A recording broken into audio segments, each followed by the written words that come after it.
I told myself the white sash was only a joke, a dramatic way to make Daniel stop turning my promotion party into another discussion about boundaries.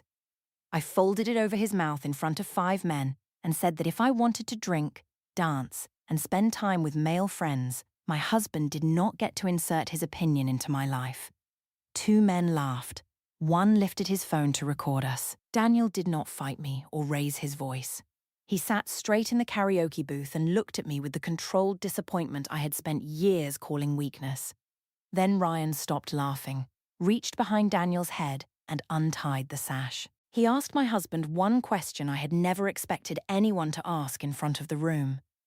"Aren't you 2 already separated?"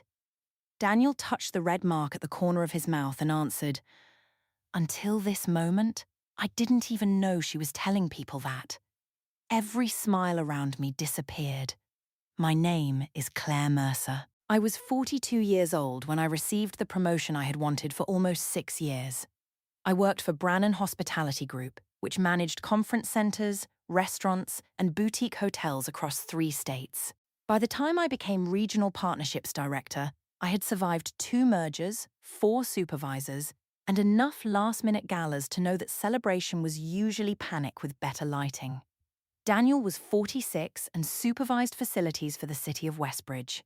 That title sounded small beside mine. In practice, it meant he knew why a library roof leaked, which boiler at the senior center would fail before winter, and how to reopen a public pool after a storm without putting a child in danger. He carried a ring of keys at work and a small notebook everywhere else. He wrote down license plate numbers, appointment times, paint colors, and the names of people who had helped him. We had been married 17 years. When I came home with the promotion letter, Daniel was kneeling beneath our kitchen sink with a flashlight between his teeth. A pipe had started dripping that morning. I stood in the doorway, holding the envelope, and waited for him to notice that my life had changed. He saw my shoes first. "Don't step there," he said around the flashlight.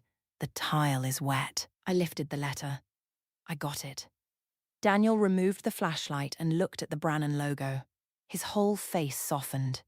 He rose too quickly, bumped his shoulder beneath the counter, and still crossed the kitchen to hug me. "Regional?" he asked. I nodded. He held me tighter. For several seconds, I felt exactly what I had imagined. Then he looked toward the sink and asked whether the new role required more overnight travel. That was Daniel's way. Joy arrived, and he immediately checked it for loose bolts. I pulled away. He said he was proud of me. I told him he had a strange way of showing it. He asked what he had done wrong. I said most husbands would open champagne before discussing travel calendars. Daniel looked at the clock. Our daughter Sophie was due home from rehearsal in 20 minutes, and he still had water shut off beneath the sink. He said he would buy champagne after he finished the repair. I heard after. Daniel probably meant certainty. He always wanted to know that the house would not flood while we toasted. But I had spent years feeling as if every bright moment had to pass through his inspection before I was allowed to enjoy it. Sophie came home to find a bottle of champagne on ice, sparkling cider for her, and the dining table covered with the good plates. Daniel had stopped at the bakery where we bought our wedding cake and found a lemon tart because he remembered I had once said promotions should taste sharper than birthdays. He had called my mother. He had also printed a calendar showing my expected travel dates beside Sophie's school schedule. Everyone praised the tart. I stared at the calendar. Daniel noticed. He slid it beneath the fruit bowl and did not mention it again that night. My real celebration happened the next afternoon at work. Ryan Cole brought a paper crown into the conference room. Marcus Hill placed a bottle of bourbon beside my laptop. Theo Grant changed my name in the team chat to Queen of Partnerships. Neil Warner ordered enough food for 20 people, although our department had 11. They made noise. I had missed noise. Ryan was 44, married, and responsible for hotel acquisitions. Marcus handled vendor relations. Theo ran digital campaigns and never met a private moment he did not think belonged on a screen. Neil was a consultant who had been with Brannan so long that nobody remembered which company technically employed him. They were not my only friends, But they were the ones who stayed after meetings, ordered another round, and treated work victories like proof that life was still expanding. When Ryan asked how Daniel had reacted, I said he had given me a spreadsheet. The men groaned. It was not a spreadsheet. It was one printed calendar. I let their reaction improve the story. Marcus asked whether Daniel ever did anything without a plan. I said he had proposed to me with a weather backup and 2 restaurant reservations. That was true. I did not mention that the backup had mattered because a thunderstorm closed the park, or that Daniel had carried candles into the second restaurant so I could still say yes beneath the light he had promised. Theo raised his glass and said I deserved one night without a safety briefing. I told them I deserved several. That was how the karaoke idea began. The Lantern Room beneath our downtown hotel offered private suites, a small stage, and bottle service. Ryan suggested we reserve the largest suite on Friday and celebrate properly. I said Daniel would ask who was driving. Marcus said somebody should tell my husband that adults had invented rideshare. I laughed harder than the joke deserved. Ryan did not laugh. He asked whether Daniel was comfortable with me going out with a group of men. The honest answer was that Daniel had never forbidden it.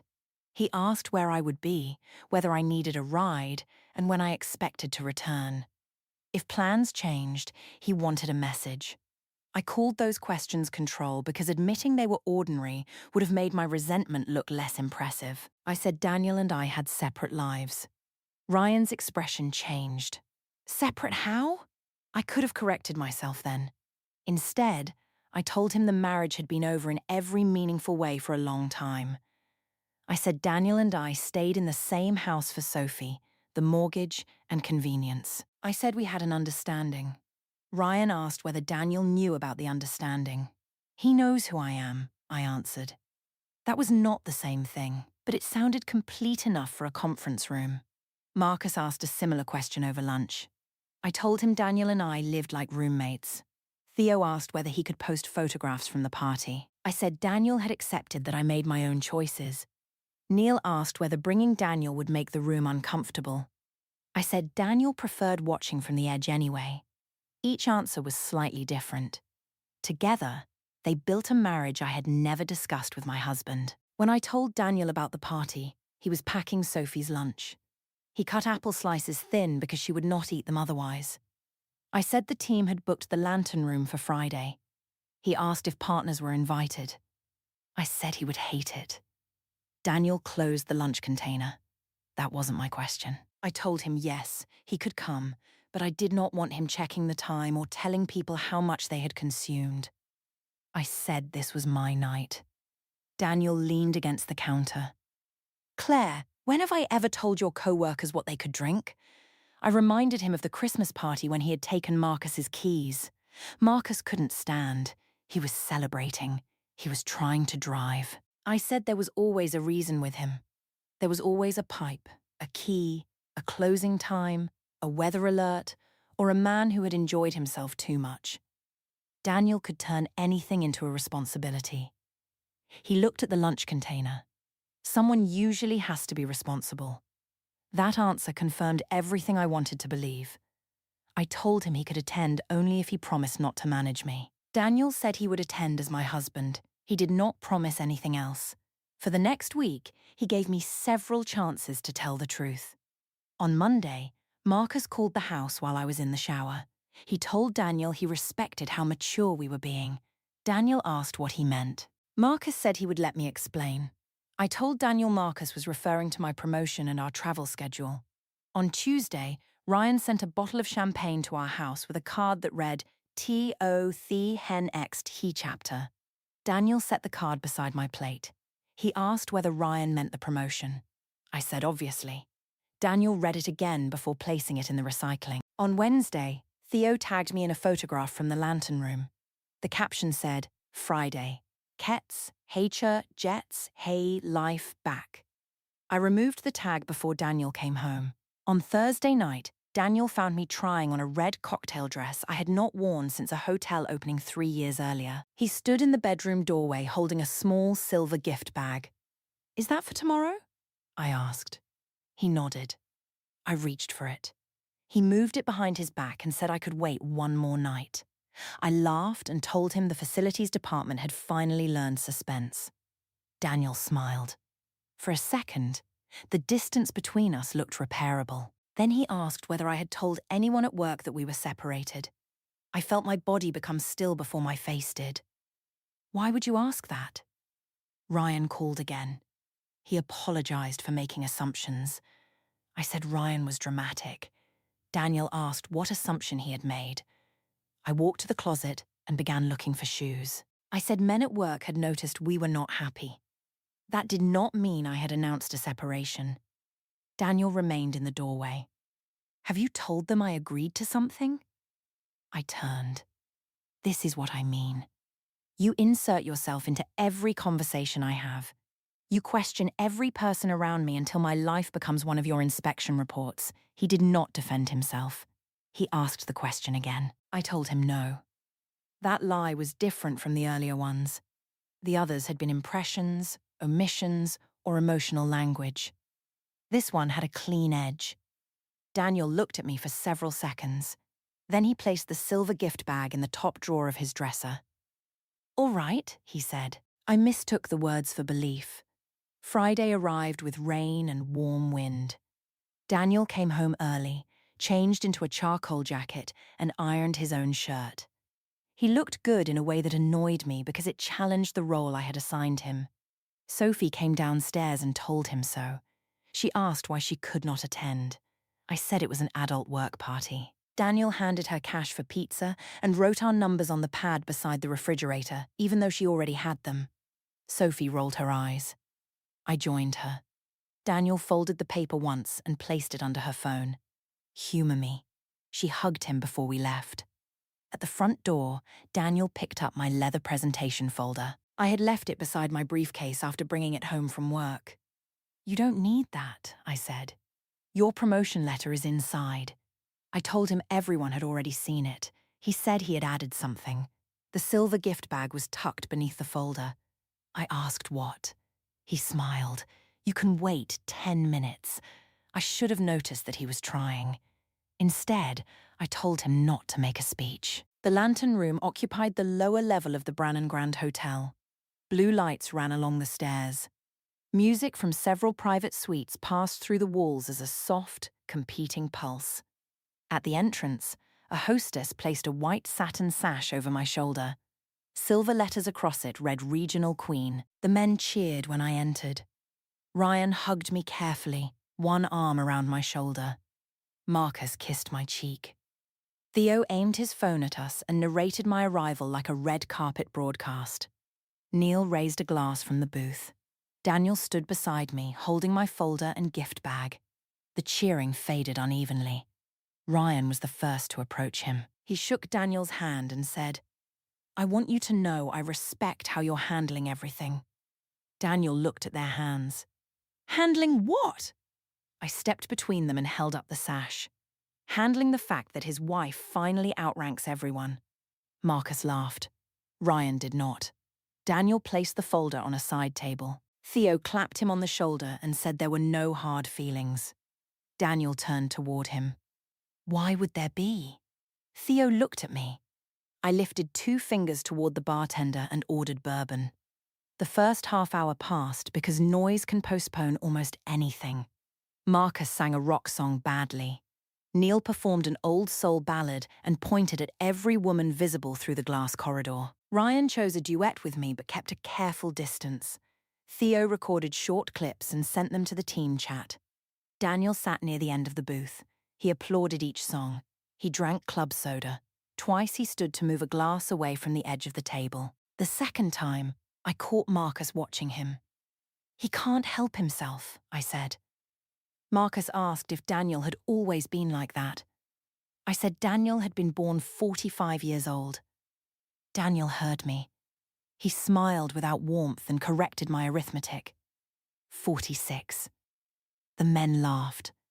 This time, Daniel did too. For several minutes, I thought the evening might become harmless. Then the hostess brought in a tray of flaming shots. The blue fire drew every phone upward. Theo began recording.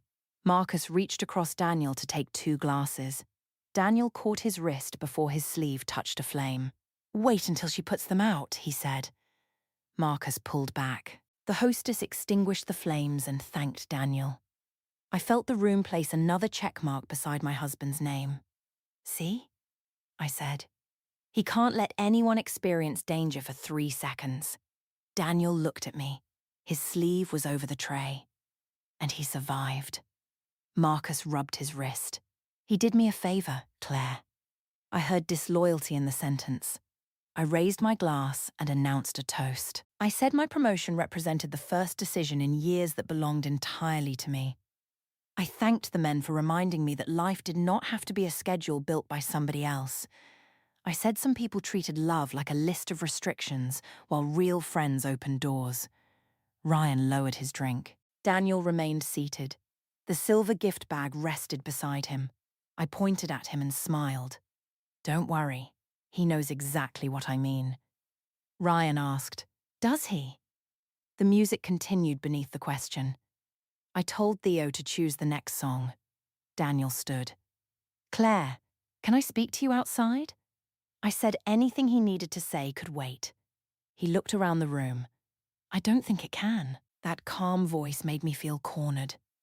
I had created the lie, but his refusal to become angry made me feel as if he had set the trap. I followed him as far as the end of the table. "What are you doing? Trying not to do this in front of your co-workers?" "Then stop." Daniel glanced toward Ryan. "What do they believe?" I said they believed I had earned a celebration. About us. The room became quieter by degrees. Theo lowered the microphone. Marcus set down his glass. I told Daniel he was proving my point. He could not let one night belong to me. He had to question, correct, and supervise until everyone felt guilty for enjoying themselves. Daniel said, "Ryan thinks I agreed to something. Ryan thinks you're mature." "What did you tell him?" I could have answered then. Instead, I turned toward the room and laughed. "Do you see? This is my marriage. Every time I try to live, he inserts his 5 cents until the fun dies." Neil looked at the floor. Theo's phone rose again. Daniel said my name. I pulled the white sash from my shoulder. At first, I intended only to wave it at him. Then Marcus laughed nervously and said somebody should put Daniel in timeout. The phrase gave my anger a shape. I folded the sash lengthwise and stepped toward my husband. Daniel did not move. He asked me not to turn the evening into something I could not take back. That was my final chance. I said, "I'm sick of you inserting yourself into every part of my life. If I want to party with my male friends, I will. You don't get to ruin my fun." Then I pressed the folded satin across his mouth and drew the ends behind his head. The room reacted before it understood. Theo laughed through his nose. Marcus shouted, "There we go." Neil covered his mouth with one hand, although I could not tell whether he was shocked or amused. The karaoke track kept playing without a singer. I secured the sash and stepped back. Daniel sat in the center of the booth with white satin covering his mouth. His hands rested on his knees. He did not reach for the knot. He did not lunge at me. He looked from my face to Theo's phone, then to each man in the room. I mistook his control for humiliation. I raised my glass. Now maybe I can finish one night without commentary. Theo pointed the phone at me and asked me to say it again. That was when Ryan moved. He crossed the room, pushed Theo's phone down, and crouched behind Daniel. I told him to leave it. Ryan ignored me and untied the sash. Daniel removed the fabric from his mouth. A thin red line marked one corner where the cloth had pressed against his skin. He folded the sash once and placed it on the table. Ryan stood beside him. "Aren't you two already separated?" he asked. Nobody laughed. Daniel looked at Ryan, then at me. "Until this moment," he said, "I didn't even know she was telling people that." The karaoke screen changed to the next song. Bright lyrics moved across a blue background while 6 adults stared at one another. Ryan's face lost color. He asked Daniel whether we lived together. Daniel said yes. Marcus asked whether we had agreed to see other people. Daniel said no. Theo lowered his phone completely. I told them the situation was complicated. I said a marriage could be finished emotionally before two people changed addresses. I reminded them that I had been unhappy for years. Ryan asked whether Daniel knew I considered the marriage finished. I said Daniel knew there were problems. That isn't what you told me, Ryan said. I accused him of choosing words too literally. He took out his phone. The message he opened was mine. Daniel knows we're done. We stay in the same house for Sophie, but we have an understanding. He doesn't control who I see. Ryan read it aloud without raising his voice. Marcus opened another message. In his version, I had written that Daniel and I lived like roommates and had stopped asking questions about each other's private lives. Theo found the message where I said Daniel had accepted that I flirted and dated as long as I protected our daughter from gossip. Neil had received the least dramatic version. I had told him Daniel wanted separate lives but lacked the courage to file anything. 4 messages. 4 slightly different marriages. The same permission invented in each. Daniel listened without interrupting. I said none of the men had touched me. I had not slept with anyone. The party was only a party. Ryan looked at the folded sash. You tied that over his mouth because he was about to tell us the truth. I said I had done it because Daniel always ruined moments that mattered to me. Marcus asked what Daniel had ruined that night. I pointed toward the flaming shots, the questions, the way everyone had become stiff when he entered. I said Daniel judged people. Marcus shook his head. He stopped my jacket catching fire. Theo turned his phone toward himself and deleted the recording. He showed Daniel the empty clip folder, then went into the recently deleted folder and removed it again. I shouldn't have filmed that, he said. Daniel answered, No, you shouldn't have. Theo accepted the sentence. Neil placed his drink on the table. He said he had attended because I told him Daniel understood the arrangement. Neil's divorce had begun after his own wife introduced another man at a company retreat and called him jealous for objecting. I had known that story. I had used language that made him believe my situation was different. He looked at me as if remembering every conversation we had ever had. Ryan said his wife knew he was at a work celebration, not a private party for a woman presenting herself as available. He had spent the evening keeping his distance because something already felt wrong. I told him not to act innocent. He had sung with me. He had hugged me. Because you told me your husband knew your marriage was over. Daniel turned to Ryan. Did she tell you I approved of you specifically? Ryan looked sick. She said you had stopped caring who she spent time with. Daniel nodded once. I wanted him to shout. I wanted him to accuse Ryan or throw a glass. Any ordinary display of jealousy would have allowed me to point at the controlling husband I had described. Instead, Daniel picked up the silver gift bag. I came tonight because my wife asked me to, he said. I brought her promotion letter because Sophie and I added something to it. He opened the leather folder. Behind the official letter, Daniel had placed a page covered with signatures. Sophie had written that she was proud of me for never accepting a room that expected her to stay quiet. My mother had written that I had worked for every chair I earned. Daniel had contacted 3 former colleagues who had mentored me. Each had added a short note about the first event, contract, or crisis where they knew I would lead someday. At the bottom, Daniel had written one sentence. You built this chapter. I hope I learn how to celebrate it without trying to organize it. The words were not polished. That made them worse. Daniel had heard my complaint. He had tried. I accused him of displaying the page to embarrass me. Marcus said, he didn't display it. You made him explain why he was here. The men were no longer arranged around me. They had shifted toward the door or toward Daniel. It was not dramatic. Nobody formed a protective wall. They simply stopped giving me the center of the room. Ryan apologized to Daniel. He said he should have asked him directly before accepting my version. Daniel told him husbands should not have to confirm that their wives are married. Ryan lowered his head. I said everyone was treating me as if I had committed a crime. I reminded them that Daniel had spent years making me feel irresponsible. I described the calendars, the rides, the weather warnings, and the way he could inspect the joy out of any plan. Daniel did not deny it. He said he had used competence to avoid difficult conversations. He had planned when he should have listened. He had mistaken preventing problems for making me feel loved. He said those failures belonged to him. For one hopeful second, I thought the room would return to balance. Then he touched the folded sash. But none of that gave you permission to invent my consent, he said. Neil asked for the bill. I told him the night was not over. It is for me. Marcus put cash beneath his glass. Theo packed the portable light he had brought for videos. Ryan called his wife from the hallway and told her the truth before anyone else could describe the evening for him. One by one, the men acted. That was the part I had not expected. Witnesses in my stories had always been furniture. They laughed when I needed laughter and disappeared when consequences began. These men had their own marriages, histories, and lines. Theo approached Daniel and offered to send a written statement confirming the video had been deleted and explaining what he had seen. Daniel said he did not need a statement that night. Marcus apologized for laughing when I tied the sash.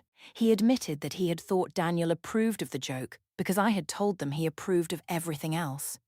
Neil told me the promotion did not make me single. I called them cowards.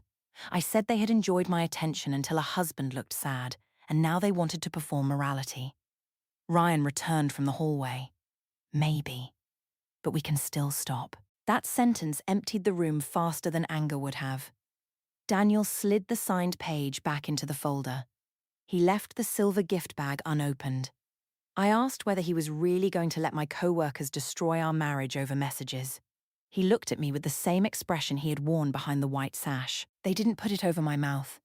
He walked toward the door. I followed him into the corridor. Blue light from the stairs crossed his face. Music continued in the other suites. Somewhere behind us, a woman began singing an old love song badly, and her friends cheered. I caught Daniel's sleeve. He stopped but did not turn until I released it. I said the sash had been a joke. I said it had lasted less than a minute. I said he was willing to erase 17 years because I had lost my temper at one party. Daniel asked whether I remembered what I had said before tying it. I told him I had been angry. He repeated my words. If I wanted to party with my male friends, I would. He did not get to insert himself into my life. I said married people said cruel things. You told 5 men we were separated before tonight. Then you stopped me from correcting them. I said I had needed space. Daniel glanced through the open suite door. The white sash lay across the table where he had folded it. You didn't gag me because I talked too much, he said. You gagged me because the truth only needed one sentence. Then he went upstairs. I remained in the corridor because following him would have meant passing Ryan, Marcus, Theo, and Neil. For the first time that evening, I had no version of the story that made every witness useful. The hostess entered the suite and asked whether we wanted the remaining bottles boxed. I told her to throw them away. She lifted the sash from the table and asked if it belonged to me. I said no. She placed it over the back of Daniel's empty chair. The party ended at 10:40. I had reserved the room until 1. When I reached the parking garage, Daniel's car was gone. He had not been drinking. He had driven home, packed 1 suitcase, and left for his brother's house before my rideshare reached our street. Sophie was sitting at the kitchen table with the signed promotion page. Daniel had left it there.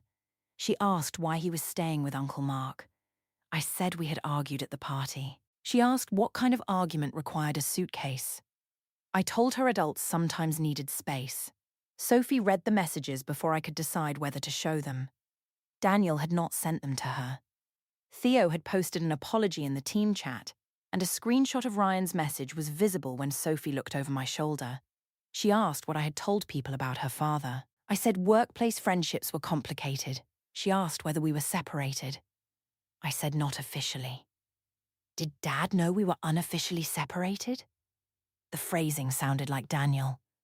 I told her not to interrogate me. Sophie stood, carried her pizza plate to the sink, and said she was going to stay at her uncle's house too. I refused. She called Daniel from the hallway. He did not come back himself. Mark collected her 20 minutes later. Before leaving, Sophie placed the signed promotion page on the table. My new title appeared at the top of the official letter. Beneath it, the people who loved me had written why they were proud. I had spent the night with men who knew my title and almost nothing true about my marriage. The silver gift bag remained in Daniel's drawer. I opened it. Inside was a small silver microphone charm on a thin chain. Daniel and I had met at a karaoke bar when we were 24. He had sung one verse of a song, forgotten every remaining word, and asked me to rescue him. I had stepped onto the stage, taken the second microphone, and finished it with him. The date was engraved on the back. For years, I had told that story as proof that Daniel had once been spontaneous. I had forgotten that I was the one who joined him. Daniel returned Sunday afternoon with Mark. He did not enter the house alone. That hurt because it meant he no longer trusted our private conversations. He packed work clothes, medication, his notebook, and the framed photograph from our first apartment. He left most of the furniture. Sophie followed him from room to room carrying a laundry basket. She had decided to stay with him temporarily. I told her she was taking sides. She said I had turned Dad into a joke in front of strangers.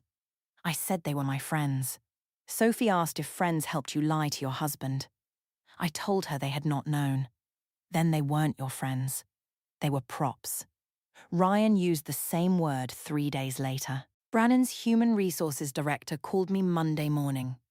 The party had been private, but 4 attendees were company employees. The venue belonged to a managed property, and the incident involved unwanted physical contact. Nobody had filed a formal complaint. Ryan had reported the situation because he wanted the record to show that Daniel had not threatened anyone. I accused Ryan of protecting himself. He said he was. Then he added that he was also protecting the truth. My promotion was not revoked. Real life was less theatrical than that. I remained regional partnerships director, but the company postponed my public announcement and removed me from a leadership retreat while it reviewed conduct expectations. Theo submitted a statement admitting he had filmed Daniel without consent. Marcus disclosed the messages I had sent him. Neil, as an outside consultant, refused to attend future social events I organized. At work, nobody called me a monster. They became careful. Doors remained open during meetings. Ryan copied another director on every message, and Theo never aimed a phone toward me again. I had wanted a life without Daniel's supervision. I received a workplace full of witnesses. Daniel agreed to meet me 2 weeks later in a counselor's office. I wore the microphone necklace beneath my blouse. He noticed the chain, but did not ask. I began with the years I had felt managed. I described how he answered emotion with solutions, how every vacation became a checklist, and how even my promotion had immediately become a calendar. Daniel listened. When I finished, he said those complaints were true. The counselor asked what he wanted me to understand about the party. Daniel did not mention the sash first. He mentioned the messages. He said I had not merely complained about him. I had rewritten his knowledge so other men could approach me without feeling responsible. I had used imaginary consent to keep their approval and my innocence at the same time. I said nothing physical had happened with them. Daniel answered that I was still measuring betrayal by the one line I had not crossed. The counselor asked whether he wanted reconciliation. Daniel looked at his notebook. He had written 3 items on the page: housing, Sophie, finances. The old anger rose in me. Even the end of our marriage had become a list. Then I saw his hand shaking. Daniel closed the notebook around it. He said he did not know what he wanted after 17 years, but he knew he could not return to the house while I still described the gag as a joke. He said the physical act had lasted seconds. The decision behind it had begun when I first told Ryan our marriage was over. I asked what apology would be enough. He said an apology designed to produce a result was another form of management. That sounded like something I would have accused him of saying. I almost laughed. Instead, I cried in front of him for the first time in years. Daniel did not move to comfort me. He also did not look away. We began a formal separation the following month. There was no dramatic courtroom, secret account, or sudden second life. Daniel rented a 2-bedroom apartment near Sophie's school. She divided her time according to her own comfort, which meant she spent more nights with him at first. We sold one of our cars. We attended counseling separately. Ryan's wife sent me one message. She said she believed I had targeted men who valued loyalty because their disapproval made my behavior feel exciting. I wanted to dismiss her as threatened. Instead, I read the message until I understood why it hurt. The men did not become Daniel's friends. They simply refused to remain mine in the way they had been. 6 months after the party, Brannan held its annual leadership dinner. I attended as Regional Partnerships Director. I wore a navy dress and no sash. When the Master of Ceremonies announced my promotion, the room applauded politely. I had imagined that moment for years. The applause sounded complete and empty. Daniel was not there to check the weather, carry my folder, or make sure I had a ride. Nobody handed me a page covered with messages from people who had watched me earn the title. I had won the right to celebrate without him. That was what I had demanded. The white sash remained at the lantern room until the hotel manager sent it to my office with other lost property. It arrived in a clear plastic bag. The silver letters had cracked where I folded the fabric across Daniel's mouth. I kept it in the bottom drawer of my desk. Sometimes, before a difficult meeting, I opened the drawer and saw the words Reginald Queen broken by the crease. I remembered the men laughing before they understood. I remembered Ryan lowering Theo's phone. I remembered Daniel sitting still, not because he was weak, but because he refused to give me the violent husband my lie required. For 17 years, I said Daniel inserted himself into my life whenever he checked a road, a clock, a lock, or a flame. I treated care as control because control made my anger easier to defend. He had real faults. He often organized what he should have felt. He offered solutions when I needed wonder. But he had never forbidden my life. He had spent years quietly helping me keep it. I wanted one night when my husband could not add his 5 cents. I covered his mouth, lifted my glass, and finally controlled the room. Then one man untied him. One question was asked, and everyone heard how much my silence had cost. The sash covered Daniel's mouth for less than a minute. In my memory, it is still lying across the chair he left empty.